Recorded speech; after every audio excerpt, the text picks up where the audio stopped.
बिस्मिल्लाहिर्रहमानिर्रहीम। आज मैं आपके साथ शेयर करने जा रहा हूँ मुर्गी यखनी बनाने की रेसिपी। बहुत आसान तरीके से बताऊँगा कि ये रेसिपी कैसे बनाई जा सकती है, इसको बनाते हुए कौन से इंग्रेडिएंट्स का यूज़ किया जाता है, सारी चीज़ें आपको बताऊँगा। आपने करना सिर्फ इतना है कि मेरी वीडियो को कंप्लीट देखना है। ये बहुत ज़बरदस्त रेसिपी होने वाली है। अगर आपने मेरी वीडियो को स्किप करके देखा तो बीच में मैं कुछ ऐसे टिप्स बता देता हूँ जो कि रेसिपी के लिए बहुत ज़्यादा ज़रूरी होते हैं, इसलिए आपसे रिक्वेस्ट कर रहा होता हूँ कि मेरी वीडियो को कंप्लीट देखा करें।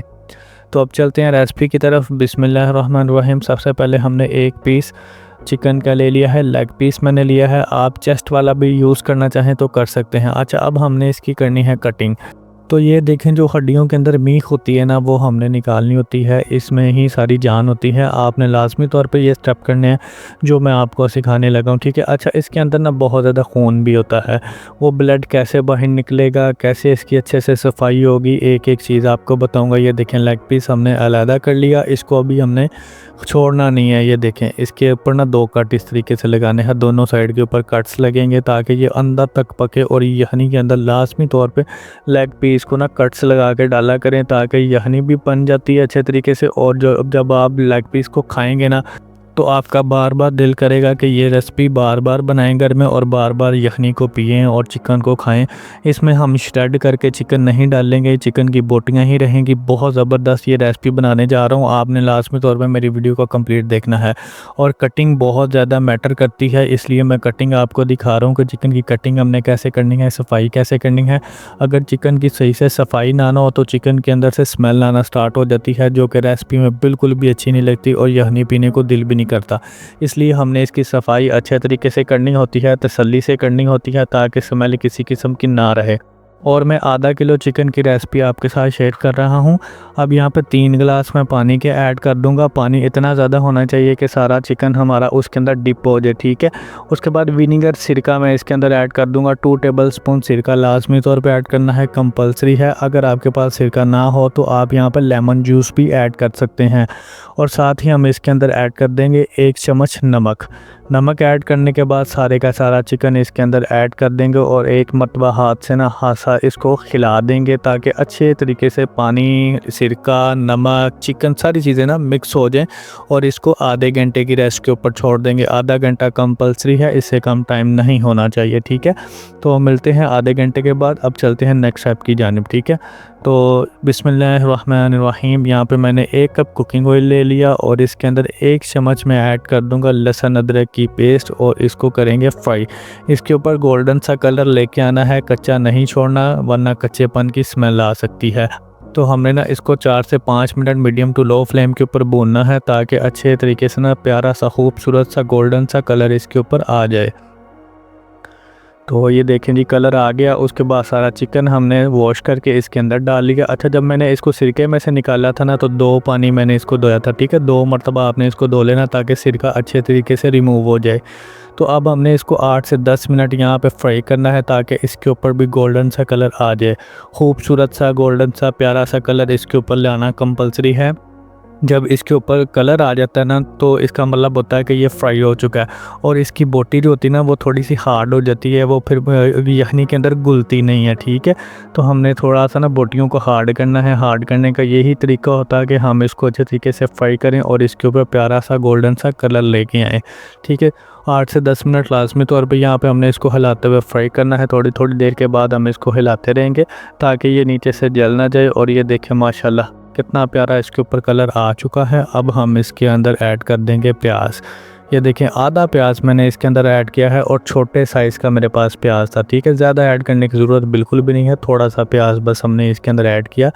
और अब इसको भी हमने अच्छे तरीके से फ्राई करना है। सारी चीज़ों को अच्छे तरीके से फ्राई करना है। सारी चीज़ों के ऊपर गोल्डन सा कलर लेके आना है। किसी चीज़ को कच्चा नहीं छोड़ना, इसको ज़्यादा से ज़्यादा पकाना है हमने, ठीक है। लेकिन पकाते हुए ये भी चीज़ का ख्याल रखना है कि ये जले ना, इसमें किसी किस्म की कोई चीज़ जलनी नहीं चाहिए। अभी यहाँ पे हम मसाले ऐड कर देते हैं। 1 चम्मच मैंने नमक ऐड कर दिया, 1 चम्मच मैंने लाल मिर्ची का पाउडर ऐड कर दिया, 1 चम्मच मैं ज़ीरा पिसा हुआ इसके अंदर ऐड कर दूंगा और साथ ही 1 चम्मच मैं कुटी हुई काली मिर्च ऐड करूंगा। पिसी हुई काली मिर्च नहीं है, कुटी हुई, ठीक है।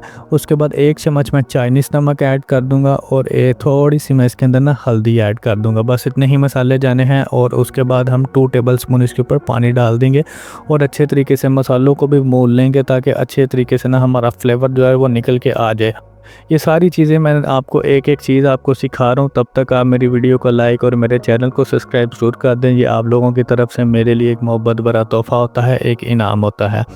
तो ये देखिए मैंने किसी किस्म की कोई कसर नहीं छोड़ी इसको पकाने में। मैंने तकरीबन इसको हर चीज़ को ना 2-2 3-3 4-4 5-5 मिनट तक पकाया है। आपके सामने आपको टाइम ड्यूरेशन भी बताता रहा हूँ कि कितने टाइम तक इसको पकाना है और अच्छे तरीके से पकाना है। मीडियम टू लो फ्लेम रहेगी सारी रेसिपी के अंदर, ठीक है। तेज़ फ्लेम करने की ज़रूरत नहीं है। अच्छा, मसालों को भी जब मैंने भून लिया, अब हम इसके अंदर ऐड कर देंगे पानी। 4 गिलास मैं पानी ऐड कर रहा हूँ। आधा किलो चिकन और 4 गिलास पानी होंगे, ठीक है। ये क्वांटिटी आपने याद रखनी है और उसके बाद हमने इसको पकाने के लिए छोड़ देना है। मीडियम टू लो फ्लेम के ऊपर ही हमने इसको पकाना है, तेज़ फ्लेम करने की ज़रूरत नहीं है। तो इसको इतनी देर पकाना है, तकरीबन 40 से 50 मिनट, ताकि जो पानी हमने डाला है ना वो खुशक हो जाए। वो इतना ज़्यादा खुशक होगा कि 2 गिलास पानी के बाकी रह जाएंगे, ठीक है। 2 गिलास उसमें से खुशक हो जाएंगे, 2 गिलास रह जाएंगे। इसका मतलब हमारी रेसिपी बिल्कुल परफेक्ट बन रही है। तो ये देखें यहाँ पे मैंने आंच को बंद कर दिया और बोटियाँ हम निकाल लेंगे। तकरीबन 50 मिनट के लिए मैंने इसको मीडियम टू लो फ्लेम के ऊपर पकाया है। उसके बाद जब पानी खुशक हो गया और अब हम यहाँ पे बोटियों को रिमूव कर लेंगे। ये हमें अभी नहीं चाहिए। इसके साथ क्या करेंगे वो मैं आपको बताऊँगा। ये कब यूज़ होंगी, अब ये एंड पे जाकर यूज़ होंगी। अच्छा, जो ये यखनी है ना, इसको स्टेनर के साथ हमने स्टेन कर लेना। ये देखें इस तरीके से हमने स्टेनर के ऊपर डालना है और इसके अंदर जो भी प्याज डाला था, अदरक डाला था, मसाले जो डाले थे, वो सारे के सारे ना इधर से निकल जाएंगे, ठीक है। ये देखें, ये रिमूव करना बहुत ज़्यादा ज़रूरी होता है। अदरवाइज़ जब हम यखनी पीते हैं ना तो ये चंक्स हमारे मुंह के अंदर आते रहते हैं जो कि बिल्कुल भी अच्छे नहीं लगते, ठीक है। तो ये देखें अभी ना ये यखनी रेडी हो चुकी है। अभी हमने इसको थोड़ा सा ज़्यादा बनाना है। ज़्यादा बनाने के लिए क्या करना पड़ेगा, यहाँ पे हमने इसको दोबारा कढ़ाई के अंदर डाल देना है और 2 गिलास पानी के और ऐड कर लेते हैं। आप यहाँ पे पानी कम या ज़्यादा करना चाहें तो कर सकते हैं। आप 3 गिलास भी ऐड करना चाहें तो कर सकते हैं, ठीक है। अब यहाँ पे इसको मज़ीद 10 मिनट के लिए पकाना है ताकि जो अभी हमने पानी ऐड किया ना वो भी अच्छे तरीके से पक जाए। तो 10 मिनट यहाँ पे मैंने दिए और यहाँ पे हमारी यखनी जो है ना बन के रेडी हो चुकी है, रेडी टू सर्व है। अब यहाँ पे हमने बोटियाँ ऐड करनी है, ठीक है, एंड पे जब हम सर्व कर रहे होते हैं। और ये इतनी ज़बरदस्त बनी है कि एक बार आपने लाजमी तौर पे घर में बनाने की ट्राई करनी है। कोई मसला हो तो आप मुझे कमेंट करके भी पूछ सकते हैं। आप ये इसको लाजमी तौर पे घर में बना के पिए। जोड़ों के दर्द के लिए बहुत ज़्यादा मुफीद होती है, ठीक है। आप अपना और अपने प्यारों का बहुत ज़्यादा ख्याल रखिएगा। मुझे दीजिए ढेर सारी दुआओं में इजाज़त। मैं आपसे मिलूँगा किसी भी नई वीडियो में। तब तक के लिए अल्लाह हाफिज़।